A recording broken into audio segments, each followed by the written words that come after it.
Hasrat tinggi namun tak ada lokasi tepat untuk pelampiasan, akhirnya makam pun jadi.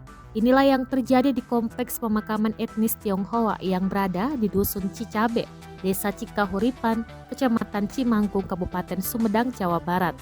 Dan aksi bejat muda-mudi ini pun viral karena ada orang yang merekam dan menyebarkannya di medsos. Alhasil, masyarakat di Kabupaten Sumedang pun geger, tak menyangka ada kaula muda yang memiliki moral bejat.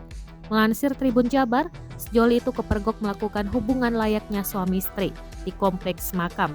Padahal, aksi tidak senonoh yang dilakukan oleh pasangan kekasih tersebut dilakukan di siang bolong. Akibatnya, seorang warga yang kebetulan melintas merekam aksi tak senonoh keduanya. Foto aksi tak senonoh pasangan sejoli yang tengah dimabuk asmara ini viral dan tersebar melalui aplikasi pesan WhatsApp. Bahkan, tersebar di media sosial Facebook. Kapolsek Cimanggung Kompol Herdi Soehardiman membenarkan adanya aksi tak senonoh yang dilakukan oleh pasangan sejoli itu terjadi di wilayah hukumnya.